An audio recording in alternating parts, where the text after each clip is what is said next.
Hello guys, welcome back to my YouTube channel point biology. आज की इस video में हम डिस्कस करेंगे सेलुलर स्ट्रक्चर एंड फंक्शन के बारे में। इससे पहले टॉपिक्स पर हमारी वीडियोस बनी हुई है, तो आप हमारे चैनल से चेकआउट कर सकते हैं। तो चलिए इस वीडियो को शुरू करते हैं। हमने एक नए तरीके से पढ़ना शुरू किया था कि जिसमें था हमारे पास एसएलओ बेस्ड वीडियोस। तो सबसे पहले हमारे पास है identify the structure and describe the function of component of plants and animal, describe eukaryotic and prokaryotic cells. इसके अलावा explain organelles of animal and plant cells. और उसके अलावा structure and function of cell membrane in animal cells and understanding the concept of fluid mosaic model of cell membrane. तो ये ऐसे topics है जिसको हम इस वीडियो में कवर करेंगे। और यहाँ से यानी इन एसएलओ से किसी भी टॉपिक पर कोई भी क्वेश्चन आपसे पूछ सकते हैं एग्ज़ाम में। तो अगर आपके कंसेप्ट यहाँ से क्लियर हो जाएंगे, जिस तरीके से मैंने यहाँ पर पॉइंट बनाए हैं इस वीडियो में, ये सारी चीज़ें क्लियर करूँगा मैं, तो आप उसको ईज़िली अपने तरीके से उसके आंसर लिखकर आप इजीली नंबर गेन कर सकते हो। तो सबसे पहले हम इस टॉपिक के बारे में डिस्कस करेंगे जो कि हमारे पास है सेलुलर स्ट्रक्चर एंड फंक्शन। तो सेल क्या होता है, हमने कहा था अपनी पहली वीडियो में भी कहा था कि cell is the basic structural and functional unit of living organism and all living organism are made up of cells। and हमने ये भी कहा था कि cell is the smallest unit of living organism। और टू टाइप ऑफ सेल्स होते हैं, एक को कहते हैं यूकैरियोटिक सेल्स जिनके अंदर मेम्ब्रेन बॉन्डेड न्यूक्लियस और ऑर्गेनेल्स होते हैं, जबकि दूसरा हमारे पास है प्रोकैरियोटिक सेल्स जिसमें ये दोनों मौजूद नहीं होता, ना न्यूक्लियस होता है ना ही मेम्ब्रेन बॉन्डेड ऑर्गेनेल्स आपको उसमें देखने को मिलता है। ठीक है, मेम्ब्रेन बॉन्डेड ऑर्गेनेल्स कुछ मिलते हैं बट न्यूक्लियस आपको वहाँ पर देखने को नहीं मिलता। तो टू मेन टाइप ऑफ जो यूकैरियोटिक सेल्स है हमारे पास, वो है एनिमल सेल और प्लांट सेल। तो अगर हम सेल के स्ट्रक्चर की बात करें और उसकी फंक्शन की बात करें कि जो सेल होता है बेसिकली उसके अंदर कौन कौन से स्ट्रक्चर मौजूद होते हैं और वो कौन कौन से फंक्शन परफॉर्म करते हैं, ठीक है, तो it is the cellular structure. और उसमें जो सबसे अहम जो चीज़ हमें सेल के अंदर नज़र आता है वो है ऑर्गेनेल्स। ठीक है, ऑर्गेनेल्स क्या होते हैं, are the small sub cellular bodies with specific structure and function and present within the cytoplasm of the cell. यानी ऑर्गेनेल्स क्या होता है, सेल से भी छोटे होते हैं, सब सेलुलर, और ये डिफरेंट फंक्शन परफॉर्म करता है सेल के लिए और डिफरेंट स्ट्रक्चर्स भी ये बनाते हैं। और ये सेल के साइटोप्लाज्म के अंदर मौजूद होता है विच इज़ कॉल्ड ऑर्गेनेल्स। तो एनिमल अगर हम सेल की बात करें तो उसमें आपको बहुत सारे ऑर्गेनेल्स देखने को मिलेंगे, ऑर्गेनेल्स कहते हैं, और उसका दूसरा नाम है कंपोनेंट्स भी इसको कहते हैं। ठीक है, लेकिन आपने याद रखना है कि हम इनको किस नाम से पुकारेंगे, ऑर्गेनेल्स नाम से पुकारेंगे। तो अगर हम सेल एनिमल सेल की कंपोनेंट या ऑर्गेनेल्स की बात करें तो इसमें सबसे जो बाहर आपको नज़र आता है वो है सेल मेम्ब्रेन।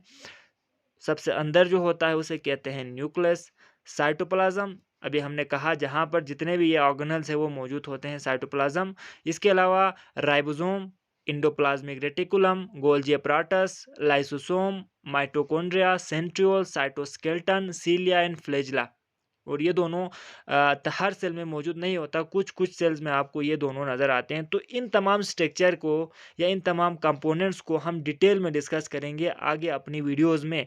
ठीक है, तो इनको हम कहते हैं ऑर्गेनेल्स और ये सेल के अंदर मौजूद होते हैं और ये डिफरेंट टास्क परफॉर्म करता है, मुख्तलिफ काम करते हैं। और जब ये काम करते हैं, ये ऑर्गेनेल्स काम करते हैं मिल के, तभी एक सेल परफॉर्म करता है। और जब एक सेल परफॉर्म करता है तो एक लिविंग ऑर्गेनिज्म या एक एनिमल परफॉर्म करता है। ठीक है, तो ये सब हम इन सब के स्ट्रक्चर, इन सब के फंक्शन, इन सब के कंपोनेंट को डिटेल में डिस्कस करेंगे।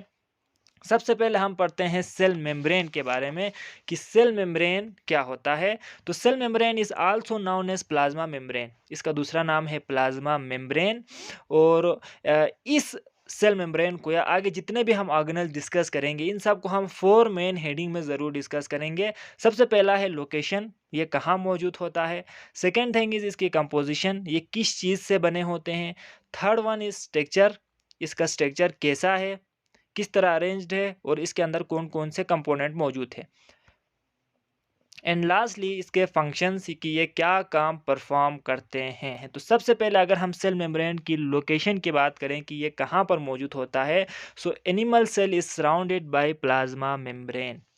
सबसे बाहरी जो दीवार होती है सेल एनिमल के अंदर, जिसके यानी एक सेल के चारों तरफ जो एक दीवार होती है उसे हम कहते हैं plasma membrane, and it is the outermost boundary of animal cell. इसकी लोकेशन हो गई। उसके बाद अगर हम इसकी केमिकल कंपोजिशन की बात करें कि ये जो सेल्स होते हैं या सेल मेम्ब्रेन है वो किन चीज़ों से बने होते हैं, so chemically cell membrane consist of proteins, lipids and small quantity of carbohydrates. आपको इसमें प्रोटीन मिलेगा, इसमें लिपिड्स मिलेगा और इसमें कार्बोहाइड्रेट्स मिलेगा, और ये तीनों मिलकर सेल मेम्ब्रेन को बनाता है। ठीक है, तो it is it's chemical composition. उसके बाद अगर हम स्ट्रक्चर की बात करें कि इनका स्ट्रक्चर कैसा है, किस तरह का स्ट्रक्चर इसके अंदर मौजूद है, मॉडल के थ्रू हम इसको पढ़ते हैं कि प्लाज्मा मेम्ब्रेन किस तरह का मौजूद होता है, और उस मॉडल को हम कहते हैं फ्लूइड मोज़ेक मॉडल। इस मॉडल के मुताबिक ये कहते हैं कि जो सेल मेम्ब्रेन है वो फास्फोलिपिड बाइलेयर होते हैं, यानी फास्फोलिपिड की दो लेयर होती है, एक ऊपर लेयर और दूसरा उसके नीचे दो लेयर होते हैं, और इस लेयर के दरमियान इनके दरमियान जो प्रोटीन्स के मॉलिक्यूल्स होते हैं वो या तो पार्शियली यानी आधा आधा इसको इनके अंदर आपको डूबे हुए नज़र आता है, या फिर होल यानी पूरा के पूरा उप आर पार हुए भी प्रोटीन आपको इस फास्फोलिपिड बाइलेयर के अंदर आपको देखने को मिलते हैं। ठीक है, तो this is the fluid mosaic model of plasma membrane. Phospholipid के बाइलेयर होते हैं, दो लेयर, एक लेयर ऊपर एक लेयर नीचे। ठीक है, फास्फोलिपिड का स्ट्रक्चर जो आपको यहाँ पर नज़र आ रहा है, इसके एक हेड होता है, एक इसके अंदर टेल होता है। इसका जो हेड होता है हाइड्रोफिलिक होता है, पानी लविंग होता है, जबकि इसका जो टेल होता है वो हाइड्रोफोबिक होता है, पानी से दूर भागता है। ठीक है, तो इसकी जो अरेंजमेंट है आपको इधर नज़र आ रहा है, इस तरह से ये अरेंज्ड होता है। और इसका दूसरा लेयर भी सेम है, इसमें भी एक हेड होता है, एक टेल होता है। टेल क्या करता है, जहाँ पर पानी ना हो उसकी तरफ फेस करता है, हाइड्रोफोबिक होता है, जबकि इसका जो हेड होता है वो हाइड्रोफिलिक होता है, पानी की तरफ ही है, क्योंकि आपको पता है सेल के बाहर और सेल के अंदर दोनों साइड पर पानी होता है। ठीक है, तो इसका जो हेड है वो दोनों साइड फेस करता है, जिसकी वजह से आपको इस तरह का स्ट्रक्चर नज़र आता है, बाइलेयर स्ट्रक्चर, जिसे कहते हैं फास्फोलिपिड बाइलेयर। और इसके दरमियान आप डायग्राम में भी देख सकते हो, जो प्रोटीन्स के मॉलिक्यूल है वो आपको इसके अंदर धसे हुए नज़र आते हैं। कुछ प्रोटीन्स के मॉलिक्यूल आर पार हुए हैं, और कुछ मॉलिक्यूल आपको इसमें थोड़ा सा अंदर डूबा हुआ सिर्फ इसका हेड नज़र आ रहा है। ठीक है, तो इसको कहते हैं फ्लूइड मोज़ेक मॉडल। और इसके अंदर जो कार्बोहाइड्रेट्स होते हैं उसके स्पाइक भी होते हैं, कार्बोहाइड्रेट्स इसके ऊपर लगे होते हैं एज ए एंटेना, कुछ प्रोटीन्स के ऊपर लगे होते हैं, कुछ फास्फोलिपिड के ऊपर भी लगे होते हैं। ठीक है, तो it is the fluid mosaic model of plasma membrane. Plasma membrane का स्ट्रक्चर इसी तरह ही होता है। इसके बाद अगर हम इसकी फ़ंक्शन की बात करें कि प्लाज्मा मेम्ब्रेन क्या फ़ंक्शन परफॉर्म करता है, तो सबसे पहली चीज़ है कि ये सेल के कंटेंट को बाहर जाने से रोकता है। एक दीवार है तो अंदर जो भी चीज़ें हो सेल के अंदर मौजूद है उन सब को वो अंदर ही रखता है, बाहर जाने नहीं देता। और ये कंट्रोल करता है कौन सी चीज़ अंदर आएगी, कौन सी चीज़ बाहर जाएगी, इस चीज़ को ये कंट्रोल भी कर सकता है प्लाज्मा मेम्ब्रेन।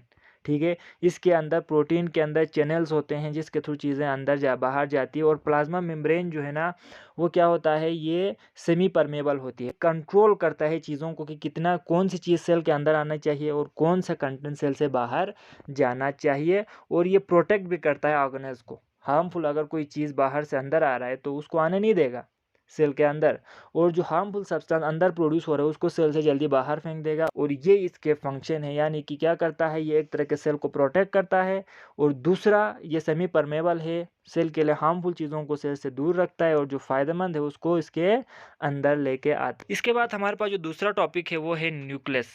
ठीक है, ये सेल का दूसरा कंपोनेंट है, या आप इसको ऑर्गेनल भी कह सकते हो। इसको भी हम चार मेन हेडिंग में डिस्कस करेंगे।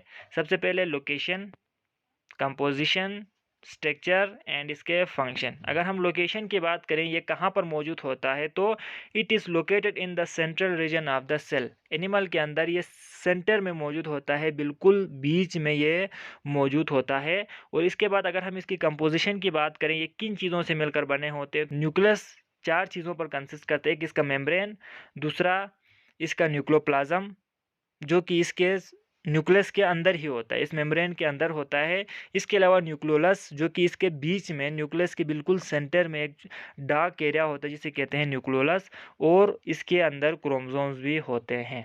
अगर हम इसके स्ट्रक्चर की बात करें तो ये डबल मेम्ब्रेन से कवर्ड होते हैं। इसका स्ट्रक्चर सबसे बाहर एक मेम्ब्रेन होता है, उसके अंदर एक और मेम्ब्रेन होता है, 2 मेम्ब्रेन से बने होते हैं और इसको हम कहते हैं न्यूक्लियर इन्वॉल्व।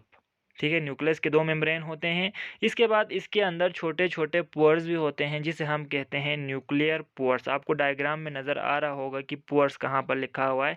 छोटे-छोटे सुराख होते हैं और यहाँ से चीज़ें न्यूक्लियस के अंदर जाती है और न्यूक्लियस से बाहर इन्फॉर्मेशन को लेके जाता है। न्यूक्लियस के अंदर जो एरिया है, खाली जगह है, जिसे कहते हैं न्यूक्लियोप्लाज्म। इसके अंदर फ्लूइड होते हैं, इसके अंदर पानी भरा होता है और इसके अलावा इसके अंदर जो मैंने पहले भी कहा था कि एक डार्क सेंटर में एक डार्क रीजन होता है।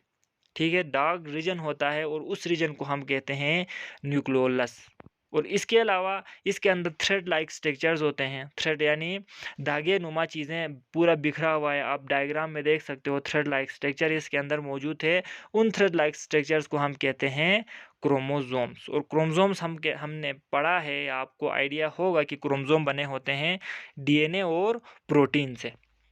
और इसके अलावा जो क्रोमोसोम है उसके बीच में आपको एक कंस्ट्रक्शन नज़र आएगा। क्रोमोसोम का स्ट्रक्चर भी मैंने यहाँ पर आपको दिखाया है। क्रोमोसोम का ये स्ट्रक्चर है, इसके अंदर डीएनए और प्रोटीन्स होते हैं और इसके बीच में 2 क्रोमोसोम के डिप्लॉयड क्रोमोसोम के बीच में आपको एक कंस्ट्रक्शन नज़र आएगा, यानी दोनों एक जगह पर जुड़े हुए आपको नज़र आएंगे।